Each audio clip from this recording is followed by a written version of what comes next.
General Hospital recap September 3rd. Jack reassured Carly, Pascal catches Britt, and Drew battles for life. Hello everyone, welcome back to my channel General Hospital.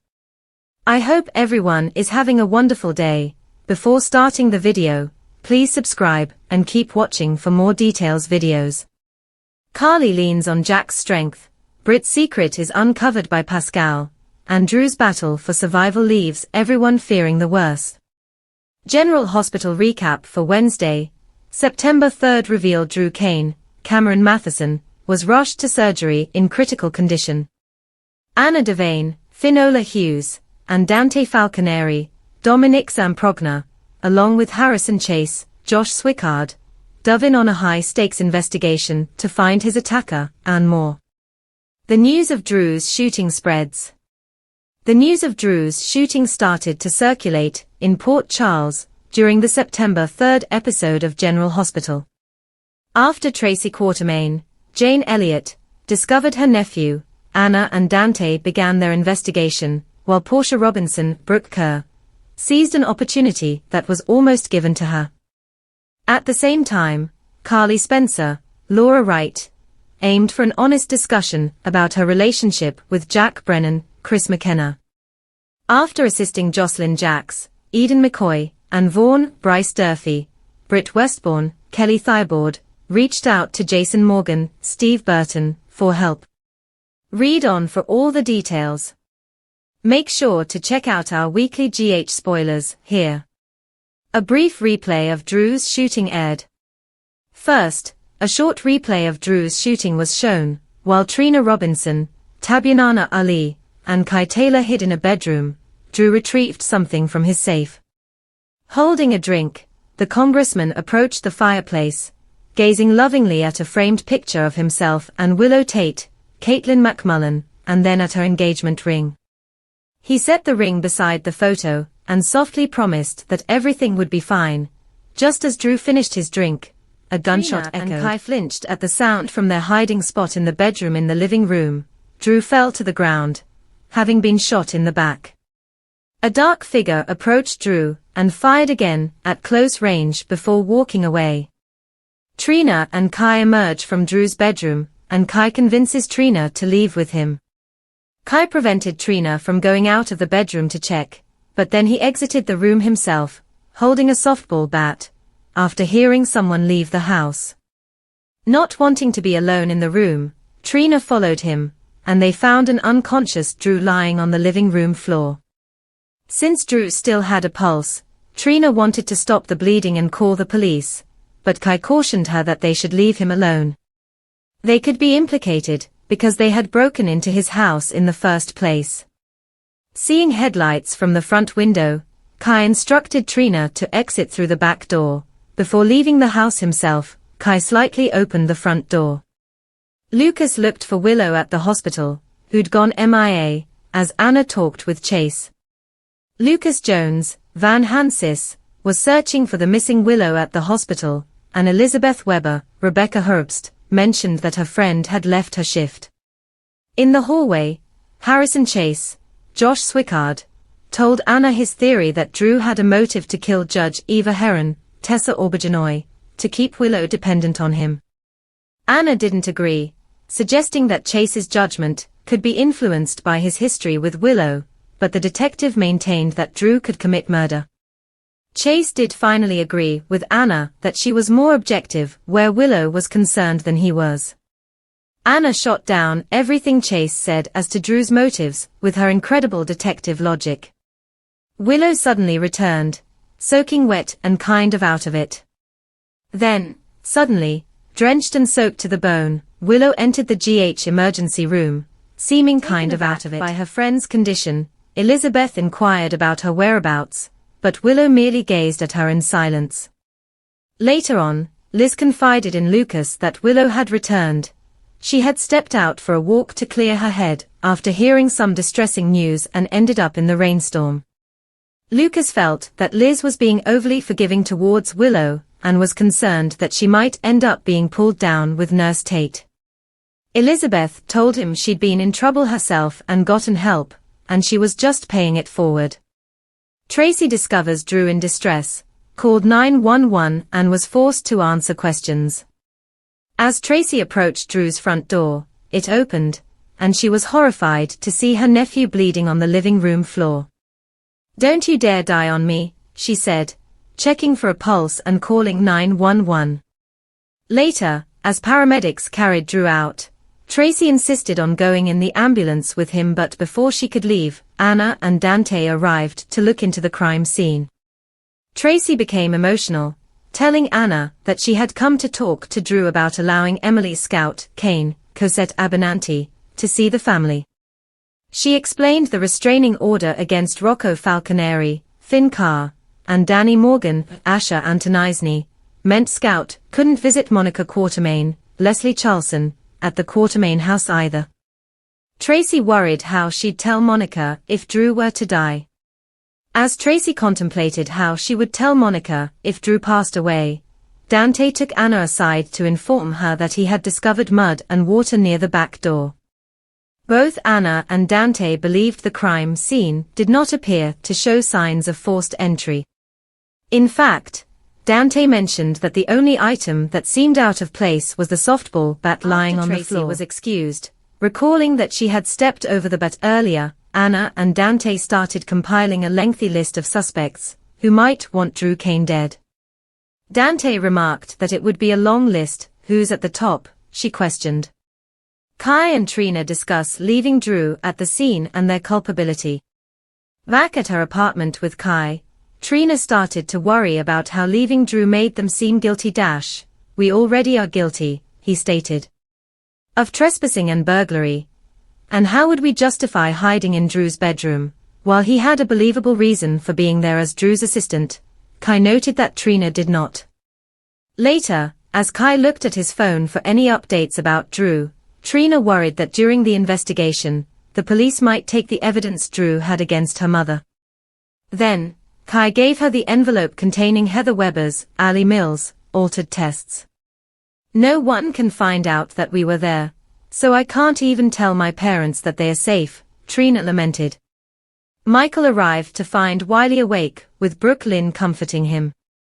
Brooke Lynn Quartermaine Chase, Amanda Setton, was in the Quartermaine kitchen with Wiley Corinthos, Viren Weaver, who had just woken from a bad dream, when Michael Corinthos, Rory Gibson, walked in.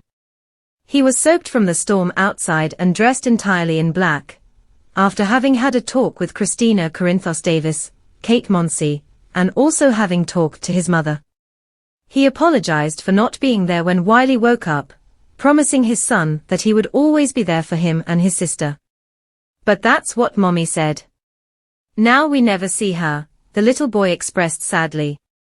Michael and Brooke Lynn tried to comfort Wiley. After Brooke Lynn, and he reminded Wiley of the numerous family members who cared for him, Michael tucked his son back into bed. Upon his return to the kitchen, Brooke Lynn pondered if he was making the right choice by preventing Willow from seeing the children.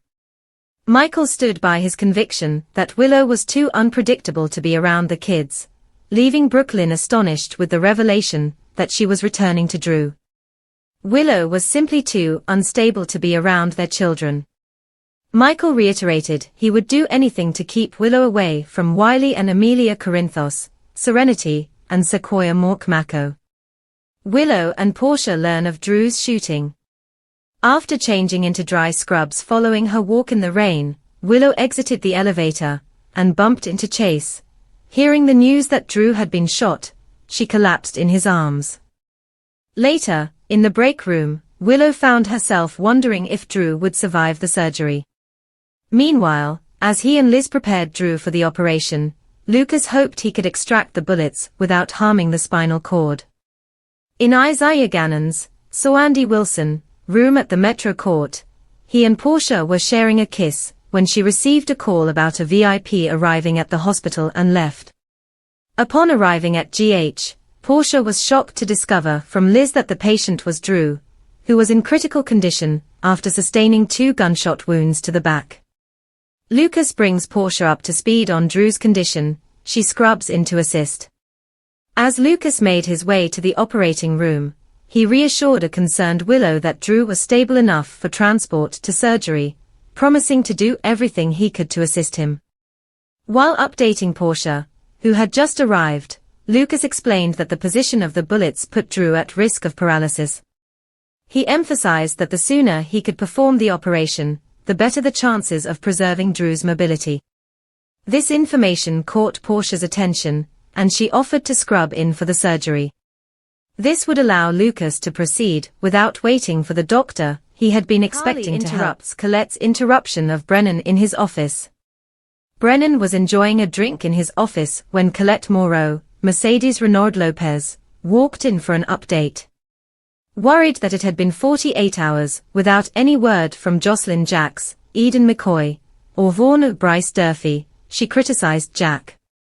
She accused him of being stubborn and not admitting that the Five Poppies mission had failed and that the agents were clearly missing.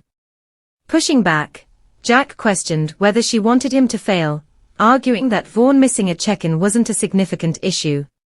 Colette urged Brennan to allow her to head to Croatia to fix the problems caused by Jocelyn and Vaughan, but Jack denied her just as a frantic Carly Spencer, Laura Wright, burst in. Jack reassured Carly. Concerned that she had made a significant error with Drew, Carly shared the details of her confrontation with her ex.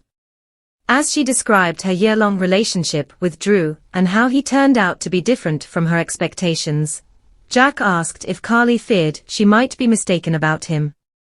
With her doubts about her previous relationship surfacing, Carly exclaimed, "I want to trust you, and I want to have faith in us, but I can't afford to be wrong again." Taking her hands in his, Jack assured her that he would never hurt her on purpose. He emphasized that he also desired their relationship to succeed, and she expressed her gratitude for his willingness to listen and be honest with her. Jack gets a call from Anna about Drew, and gives Carly an alibi. "It means so much to me, more than you realize," she murmured, oblivious to the fact that he was concealing a significant truth about her own Jocelyn being his latest recruit. Just then, Jack got a call from Anna concerning Drew and communicated the details of the shooting to Carly. "It seems Drew was by himself at home," Brennan reported to Carly, not knowing she had been overheard by Elizabeth threatening Drew. "Thank goodness you were here with me the entire time," he continued, implying that he would give Carly an alibi. Jason prepared to leave for the USA, as Jocelyn and Vaughan were in danger.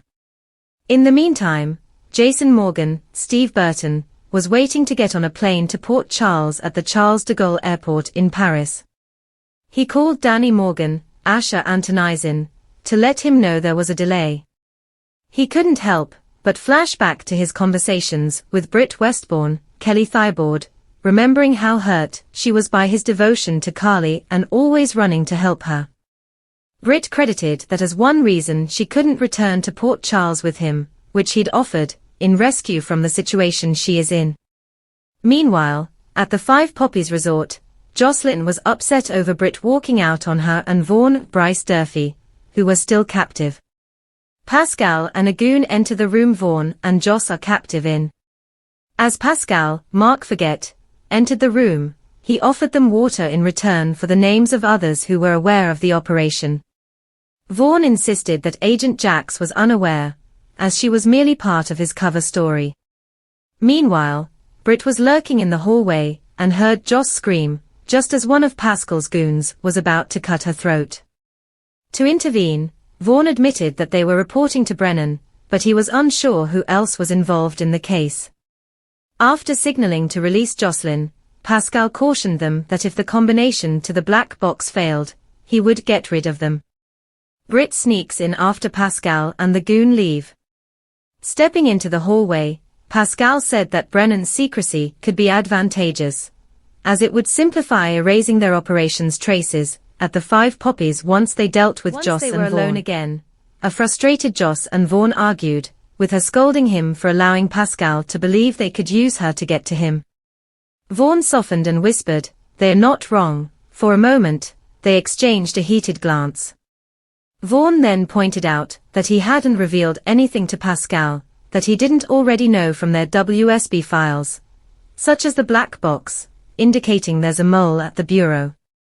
Suddenly, They heard the electronic lock click open, and Britt walked into the room. Britt briefly helped Jocelyn and Vaughn. Revealing that they were not honeymooners, but WSB agents, Joss pleaded with Britt to assist them in escaping and leaving together. Britt replied that there was little she could do, and that they needed to fend for themselves. She pressed something into Jocelyn's hand before departing. When Pascal saw her closing the door, Britt switched to Britch mode to hide her link to Joss and asked if he was aware that Pascal had kidnapped honeymooners. She accused her handler of being poor at taking initiative and walked away. Back in the room, Joss showed Vaughn the small manicure scissors Britt had given her and used them to cut their bindings. Joss and Vaughn ambush Pascal's goon as Pascal catches Britt calling Jason. When the guard came back, Joss and Vaughn, now liberated, launched an ambush on him. Retreating to her suite, Britt pulled out the burner phone that Jason had given her and attempted to call for assistance, but the signal was too weak. Just as he was about to board a flight back to Port Charles, Jason got Britt's call, but the connection was distorted, making it impossible for him to understand her words. Meanwhile, as Britt was approached from behind, Pascal snatched the phone from her grasp. "I don't care what he thinks," Pascal hissed, "this time, you've crossed the line. Come back to our channel for all your updates. Thank you for watching. Please subscribe to my channel."